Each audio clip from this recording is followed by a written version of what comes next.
Good morning class. आज हम chapter 5 queuing theory का पार्ट थर्ड शुरू करेंगे।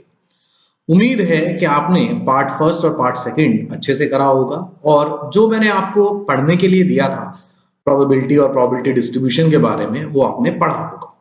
तो मैं उस अपने पीपीटी पार्ट 2 को आगे कंटिन्यू करते हुए आज पीपीटी पार्ट थर्ड में क्यूइंग थ्योरी की बात करूंगा और इसमें भी जो है क्यूइंग थ्योरी में क्या क्या प्रोसेस या किस तरह से प्रोबेबिलिटी इस्तेमाल होती है इसके बारे में बात करेंगे और साथ साथ क्या मेजर्स होते हैं, परफॉर्मेंस मेजर होते हैं क्यूइंग थ्योरी के अंदर, उसकी बात करेंगे।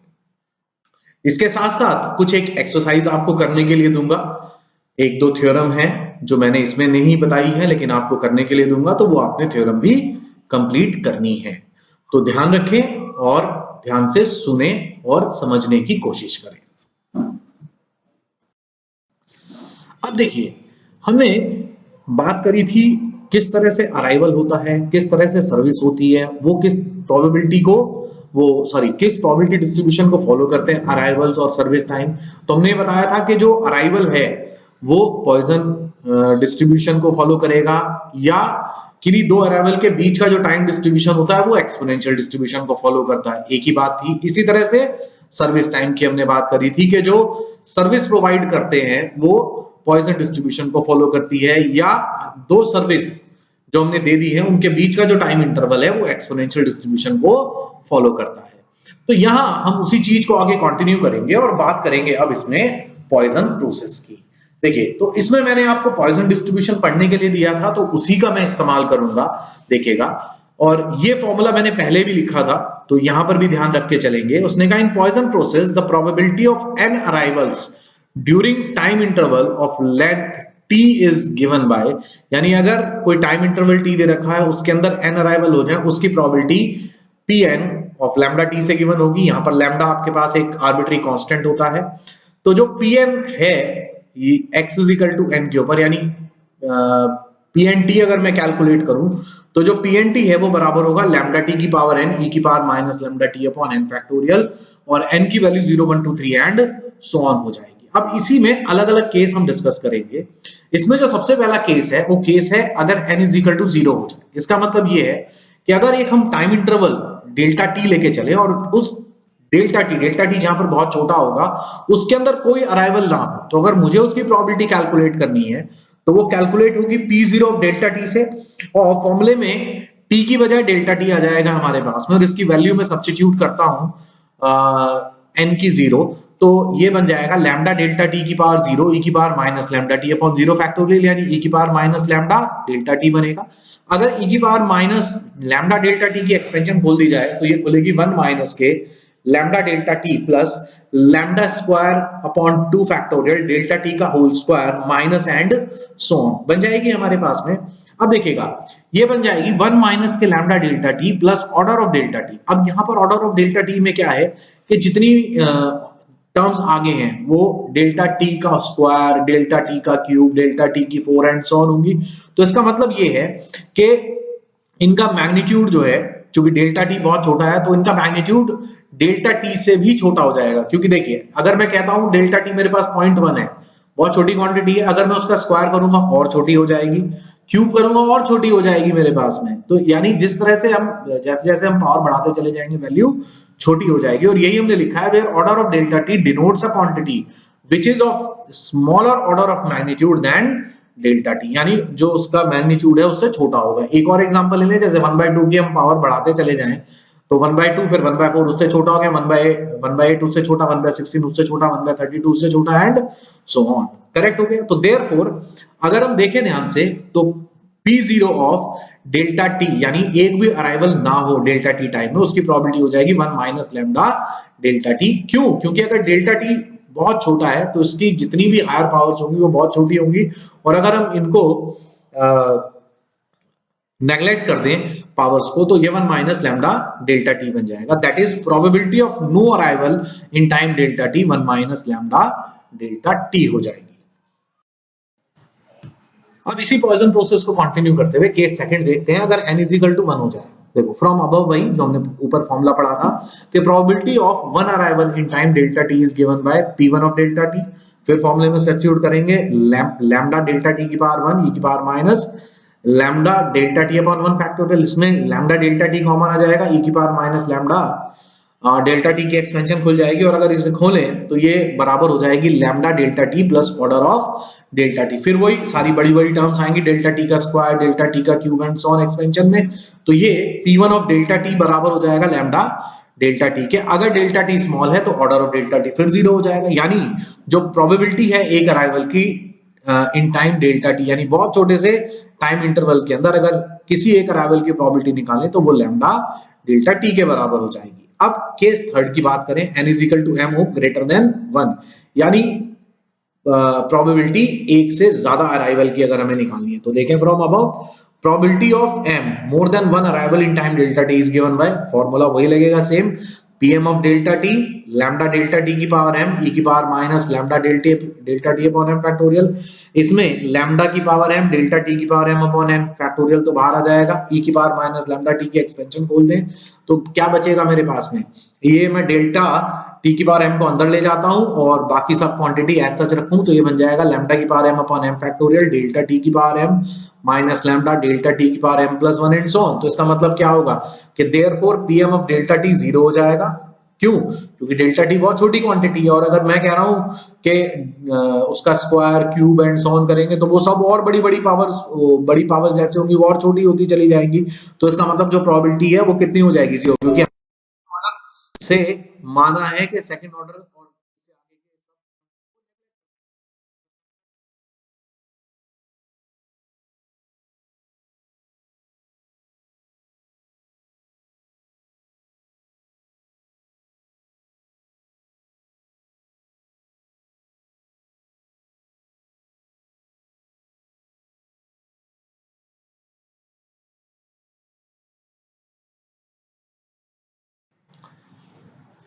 We now come to postulate for Poisson process. हमारे पास जो हमने अभी पॉइजन प्रोसेस पढ़ा है उससे हमारे पास में तीन प्रॉपर्टीज, कंडीशन, एक्सियम या पोस्टुलेट निकल के आते हैं।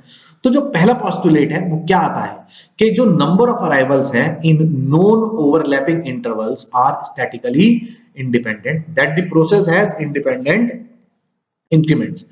क्या मतलब हुआ इसका कि अगर हम इसको ध्यान से देखें कि जो भी अराइवल हो रहे हैं अगर एक दूसरे इंटरवल को ओवरलैप नहीं करते हैं तो वो एक दूसरे से इंडिपेंडेंट होंगे। यानी पहले का आना पहले इंटरवल में किसी कस्टमर का आना और किसी दूसरे इंटरवल में कस्टमर का आना वो आपस में डिपेंडेंट नहीं होगा। यानी आ भी सकता है, नहीं भी आ सकता है। जैसे हम एक सिक्का उछालें, अगर पहली बार ऐड आया तो जरूरी नहीं है अगली बार जो है टेल ही आए, अगली बार फिर ऐड आ सकता है, उससे अगली बार फिर ऐड आ सकता है, कोई जरूरी नहीं है वापस टेल आए हमारे पास में। तो जो ये प्रोसेस है ये कैसा है, इंडिपेंडेंट, यानी कस्टमर का आना नॉन ओवरलैपिंग इंटरवल में वो स्टैटिकली इंडिपेंडेंट होगा।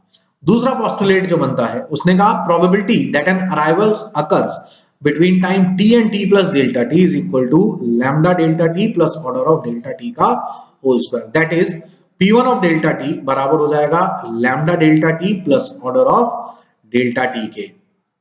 बिल्कुल करेक्ट हो गया आपके पास में। अब हम बात करते हैं इसमें पोस्टुलेट थर्ड की।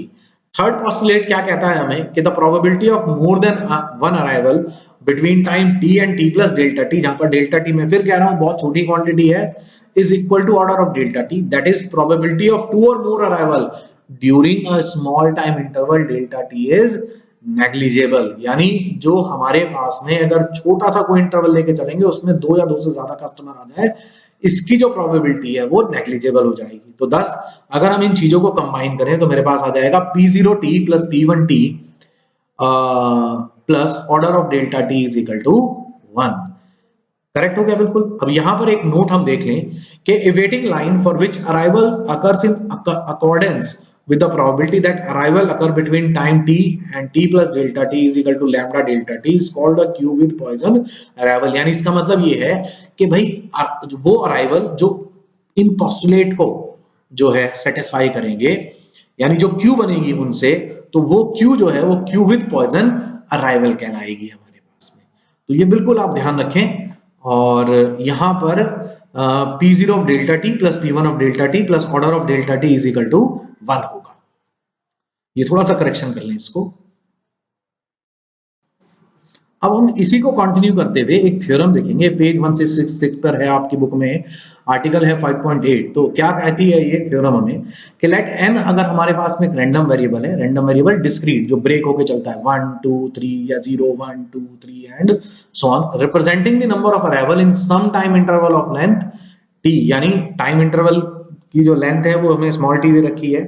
Then the equation 1 is satisfied, then if the equation 1 is satisfied, then if equation 1 is satisfied, यानी equation 1 कौन सी थी कि probability of one arrival lambda delta t हो जाए in time delta t, n जो है वो पॉइसन डिस्ट्रीब्यूशन को ओबे करेगी, यानी p and t जो है ये बराबर हो जाएगी lambda t की पावर n into e की power minus lambda t upon n factorial, यानी probability of n arrivals in time t where lambda t जो है वो क्या हो जाएगा, पैरामीटर हो जाएगा। अब यहां देखने वाली चीज है कि अभी तक हमने ये पढ़ा है कि इस तरह से होगा, अब हम ये इसको प्रूव करके दिखाएंगे, यानी जो हमने पॉइसन प्रोसेस पढ़ा है उसका यूज करते हुए ये दिखाएंगे कि जो हमारे अराइवल्स हैं अगर वो पोस्टुलेट, जो ऊपर वाले पोस्टुलेट को सेटिस्फाई कर रहे हैं, तो वो पॉइसन डिस्ट्रीब्यूशन को ओबे करेंगे। तो ये हम जो है इसमें कैलकुलेट करेंगे। अच्छी थ्योरम है, मेरिट में आई भी है, एक्सटर्नल में आ जाती है आपके यहाँ, तो उसको ध्यान से देखिए। देखो उसने कहा here the arrivals are Poisson and follow postulate for the Poisson process. अभी मैंने आपको लिखे हैं पॉइसन जो है 5.6 आर्टिकल है। Let 0t and t to t plus delta t be two consecutive time interval where delta t is sufficiently small। मैंने एक ले लिया, जैसे 0 पे शुरू करा, 0 से 2 और 2 से 2 प्लस डेल्टा 2, यानी बहुत छोटा सा 2.1 ले लें, 2.01 ले लें, इस तरह से हमने एक टाइम इंटरवल बना लिया है। तो हमारे पास इसमें दो केस हो सकते हैं। क्या केस हो सकते हैं कि भाई n जो है वो ग्रेटर देन इक्वल टू 1 हो जाए। n greater than equal to 1 का मतलब ये है कि इन दो कॉन्सिक्यूटिव टाइम इंटरवल में जो अराइवल्स हैं वो एक या एक से ज्यादा हो। तो देखिए अब इसमें जब एक या एक से ज्यादा अराइवल होंगे तो क्या क्या केसेस हो सकते हैं। तो सबसे पहला केस होगा there are n arrivals in interval 0 से t plus delta t. n arrivals होंगे 0 से t प्लस डेल्टा टी में। देखिए किस तरह से, कैसे होंगे। उसने कहा there are n arrival in 0 से t में, जितने भी हैं वो सब 0 से t में आ जाए और t से t प्लस डेल्टा टी में कोई ना आए। दूसरा ये हो सकता है, अच्छा इसकी प्रोबेबिलिटी भी देख लें। तो इसकी प्रोबेबिलिटी क्या बनेगी भाई, अगर हम कहते हैं कि 0 से t में n आ रहे हैं तो p एंड t, और डेल्टा t में कितने आ रहे हैं हमारे पास में, कोई नहीं आया, तो p0 डेल्टा t। अच्छा चूंकि इंडिपेंडेंट है, स्टैटिकली इंडिपेंडेंट का, और इंडिपेंडेंट का रूल होता है प्रोबेबिलिटी का p of a intersection b is equal to p into pb, यानी दोनों काम होने के जो प्रोबेबिलिटी होगी वो दोनों की प्रोडक्ट के इक्वल होगी। तो चूंकि ये म्यूचुअली एक्सक्लूसिव है तो इसका मतलब इनकी प्रोडक्ट हो जाएगी। तो यहाँ प्रोबेबिलिटी जो आएगी वो आएगी p and t into p0 of delta t। अब दूसरा केस जो हो सकता है, दूसरे केस के अंदर n-1 अराइवल तो हो जाए 0 से t के अंदर, एक अराइवल हो जाए t और t प्लस डेल्टा t में। तो इस केस के अंदर जो प्रोबेबिलिटी आएगी जैसे अभी हमने ऊपर बताई, ये बन जाएगी pn-1t और p1 ऑफ डेल्टा t। बिल्कुल ठीक हो गया। एक तीसरा केस हो सकता है क्या, कि n-k अराइवल तो हो 0 से t के अंदर और k की वैल्यू 1 या 1 से बड़ी हो जाए, और जो k अराइवल्स हो वो t और t प्लस डेल्टा t के बीच में हो। तो इस केस में जो प्रोबेबिलिटी होगी वो pn-k t into pk of delta t हो जाएगी। देखिए अब चूंकि ये सारे केसेस इंडिपेंडेंट है, एक दूसरे के ऊपर डिपेंड नहीं करते, तो टोटल जो प्रोबेबिलिटी है वो इन सबके सम के इक्वल हो जाएगी, यानी pn of t plus delta t बराबर हो जाएगी pnt into p0 of delta t plus pn-1t into p1 of delta t plus n-kt into pk of delta t। Now p0 of delta t यानी probability that there is no arrival in time interval t to t plus delta t, इसका मतलब 1 minus probability that there is an arrival, एक arrival हो जाए, यानी अगर हमें none की निकालनी है तो 1 में से सब्ट्रैक्ट कर दें, नन की आ जाएगी आपके पास में,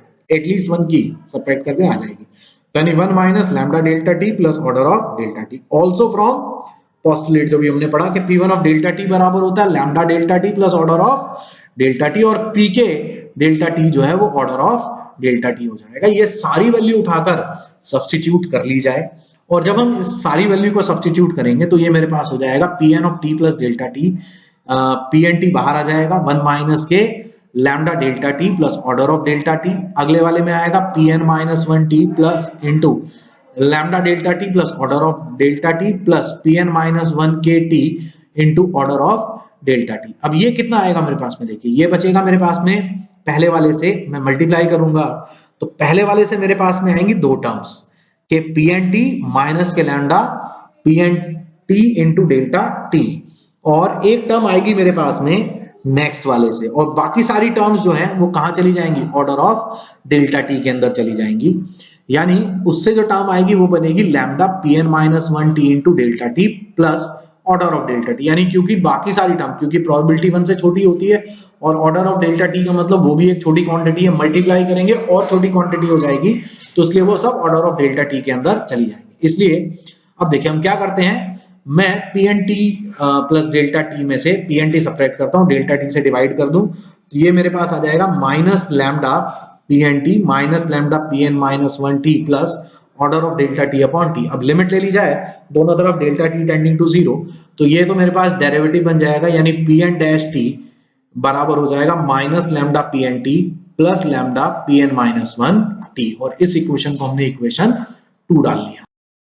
अब एक केस हमारे पास और भी हो सकता है इसमें, इसी को आगे कंटिन्यू करते हुए, कि अगर n इज इक्वल टू 0 हो जाए तो p0 of t plus delta T, यानी probability of no arrival in time t 0 से t प्लस डेल्टा टी में, यानी इसका मतलब ना तो 0 से t में कोई अराइवल हो, ना t से t प्लस डेल्टा टी में कोई अराइवल हो, तो दोनों की प्रोबेबिलिटी मल्टीप्लाई हो जाएगी, यानी ये बराबर हो जाएगा p0t into p0 of delta t. अब p0 ऑफ डेल्टा टी की वैल्यू सब्स्टिट्यूट कर देंगे, 1 minus lambda delta T plus order of delta T, same बिल्कुल जैसे अभी हमने पीछे करा था, ये आ जाएगा p0 of t plus delta t minus p0t upon delta t is equal to minus lambda p0t plus order of delta t upon delta t. अब इसमें भी लिमिट ले ली जाएगी, और जब लिमिट लेंगे तो ये लेफ्ट हैंड साइड तो मेरे पास में p डैश 0 ऑफ t बन जाएगी, और ये माइनस के लैम्डा जो है माइनस के लैम्डा p0 ऑफ t आ जाएगा, और प्लस ये इसकी जब लिमिट लेंगे order of delta t upon delta T, ये 0 हो जाएगी। क्यों? क्योंकि ऑर्डर ऑफ डेल्टा टी में टर्म आएंगे डेल्टा टी का स्क्वायर डेल्टा टी का क्यूब।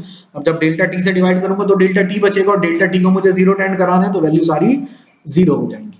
तो अब अगर इसे यहां पर लिखें तो ये आ जाएगा p dash 0 of t upon p0t बराबर हो जाएगा माइनस लैम्डा के, इंटीग्रेट कर ले लॉग ऑफ p0, नीचे वाले का डिफरेंशिएशन ऊपर रखा है, तो log p0 ऑफ t बराबर हो जाएगा minus lambda t plus a। अब जब t इज इक्वल टू 0 है तो p0 0 कितना होगा 1, वैल्यू सब्स्टिट्यूट कर ली तो a की वैल्यू हो जाएगी हमारे पास में 0, तो इसका मतलब log p0t बराबर हो जाएगा माइनस के लैम्डा t, यानी p0t की वैल्यू हो जाएगी e की पावर माइनस लैम्डा t। अब n इज इक्वल टू 1 रख लें, जो हमने इक्वेशन सेकंड पढ़ी थी उसके अंदर, तो यहां पर आ जाएगा p डैश 1 ऑफ t, ये बराबर हो जाएगा minus lambda p1 of t plus lambda p0t। अब p0t की वैल्यू हम उठाकर सब्स्टिट्यूट कर लेंगे इक्वेशन नंबर 4 से, तो ये वैल्यू आ गई मेरे पास में लैम्डा e की पावर माइनस लैम्डा t, तो कितना बनेगा, ये बनेगा p1 dash of t plus lambda p1t is equal to lambda e की पावर माइनस लैम्डा t। अब ये लीनियर डिफरेंशियल इक्वेशन है फर्स्ट डिग्री की, इंटीग्रेटिंग फैक्टर निकलेगा ये e की power integration of lambda t, यानी e की पावर लैम्डा t हो जाएगा, दोनों तरफ इंटीग्रेटिंग फैक्टर से मल्टीप्लाई और इंटीग्रेट कर लेते हैं, तो मेरे पास क्या आएगा, इंटीग्रेट करके आ जाएगा मेरे पास p1t is equal to lambda t into e की power minus lambda t। Again n को 2 सब्स्टिट्यूट करेंगे, सेम इसी तरह से कैलकुलेशन करेंगे जैसे हमने पीछे करी थी, तो मेरे पास p2 ऑफ t बराबर हो जाएगा लैम्डा t का होल स्क्वायर इंटू e की power minus lambda t upon 2 factorial. तो देखिए ये हमारे पास में जो पॉइजन डिस्ट्रीब्यूशन है उसके फॉर्मूले को सेटिस्फाई कर रहा है, यानी आर सक्सेस के फॉर्मूले को सेटिस्फाई कर रहा है। 0 के लिए भी ट्रू हो गया, 1 के लिए भी ट्रू हो गया, और 2 के लिए भी ट्रू हो गया। इसी को देखो हम कहें आगे कि proceeding in similar way for n is equal to 3 4 and so on we arrive at the result कि p एंड t जो है ये बराबर हो जाएगा लैम्डा t की पावर n e की power minus lambda t upon n factorial, that is n arrival in the system follows Poisson process. ये बिल्कुल ध्यान रखेंगे, नोट पर भी ध्यान रखें इसमें कि if arrival follows Poisson process, तो सिक्स्थ इक्वेशन से हमारे पास में क्या आएगा कि जो मीन होता है, जो पॉइजन प्रोसेस का मीन होता है, मैंने मैथमेटिकल प्रिलिमिनरी कही थी उसके अंदर पढ़ने के लिए कि जो मीन होता है वो लैम्डा t के इक्वल होता है। तो अगर t को 1 ले लिया जाए तो जो आपके पास में मीन अराइवल रेट है पॉइजन अराइवल की, वो कितनी हो जाएगी, लैम्डा। यानी अगर यूनिट टाइम ले लिया जाए तो आपके पास में जो मीन अराइवल रेट है पॉइजन अराइवल की, वो लैम्डा के इक्वल हो जाएगी। अब मैंने कुछ डिस्ट्रीब्यूशन तो पीछे भी डिस्कस करे थे, यहां पर भी कुछ डिस्ट्रीब्यूशन है, उनकी डेफिनेशन है सिंपल यहां पर कि उसने कहा here we give some distribution which are used in queuing theory. कौन कौन से, एक एक्सपोनेंशियल डिस्ट्रीब्यूशन यूज करेंगे इसमें कि if t is random variable representing the inter-arrival time between ये two consecutive interval, then t obeys exponential distribution। ये मैंने पिछली पीपीटी में बहुत अच्छे से डिस्कस करा था कि if ft denotes the probability density function of t, then ft is equal to lambda e की power minus lambda t, lambda parameter होगा। फिर एक रेगुलर डिस्ट्रीब्यूशन की बात करेंगे, ये भी मैंने आपको मैथमेटिकल प्रिलिमिनरी में पढ़ने के लिए दिया था, दोबारा से एक बार देख लें। उसने कहा अगर इंटर अराइवल टाइम जो है वो कांस्टेंट हो जाए तो डिस्ट्रीब्यूशन एक डिफाइन होता है उससे कि ft इज इक्वल टू 0 होगा अगर t लेस देन a हो जाए, और 1 हो जाएगा अगर t greater than equal to 1 हो जाए, जहां पर a कांस्टेंट होगा। अच्छा, साथ साथ एक इसमें अरलॉन्ग सर्विस टाइम डिस्ट्रीब्यूशन होता है विद k फेजेस e के, बहुत कम यूज करेंगे लेकिन डिस्ट्रीब्यूशन हम याद रख लें, 2 मार्क्स में पूछ लिया जाता है आपसे एक्सटर्नल के अंदर। तो उसने कहा जो एरलॉन्ग डिस्ट्रीब्यूशन है एक बहुत इंपॉर्टेंट डिस्ट्रीब्यूशन है क्यूइंग थ्योरी के अंदर, और जो प्रोबेबिलिटी डेंसिटी फंक्शन होता है एरलॉन्ग डिस्ट्रीब्यूशन का वो गिवन होता है f of t mu k।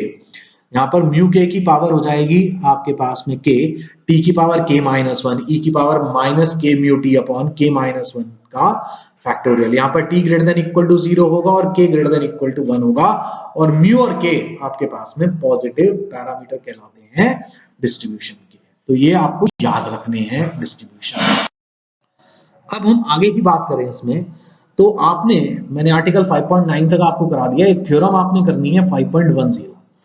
अब उसके साथ साथ जब आप थ्योरम कर लेंगे 5.10, तो अब हम यहां बात करेंगे performance measure of a queuing system, यानी हमें क्या क्या मेजर करना होता है क्यूइंग सिस्टम के अंदर, यानी हमें क्या क्या कैलकुलेट करना होता है।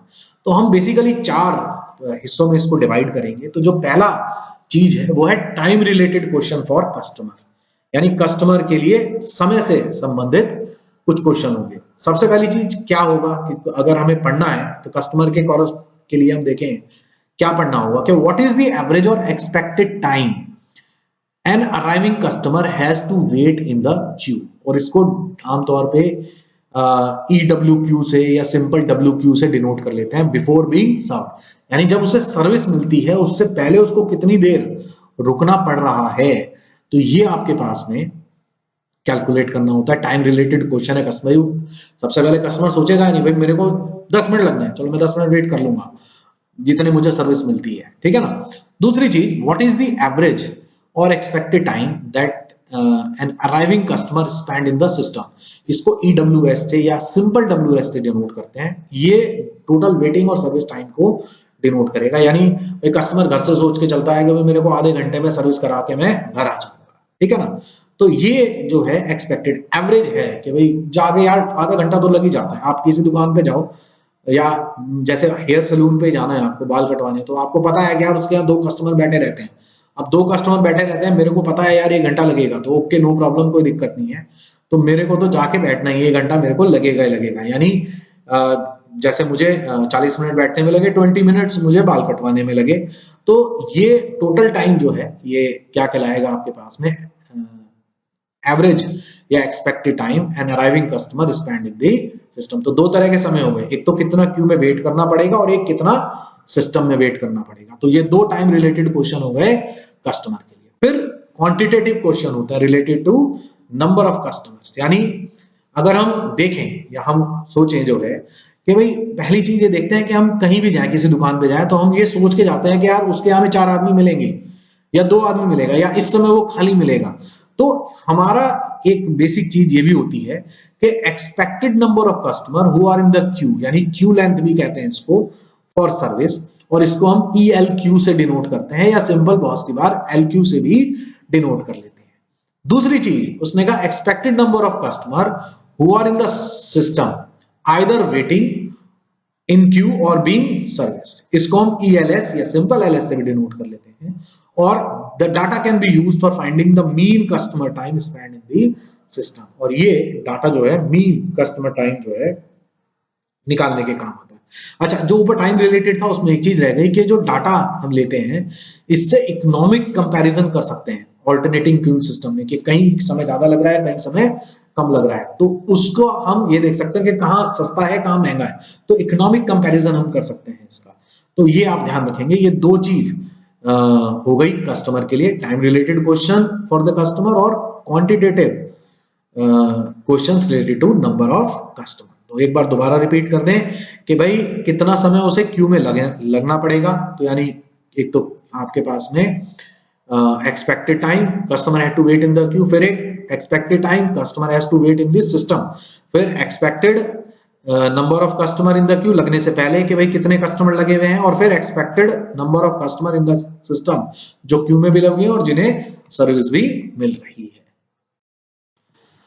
देखो इसी को कंटिन्यू करते हुए तीसरा पॉइंट आएगा, question involving the value of time for both customer and server, यानी जो कस्टमर है और जो सर्वर है दोनों के लिए जो क्वेश्चंस हैं वो क्या क्या होंगे।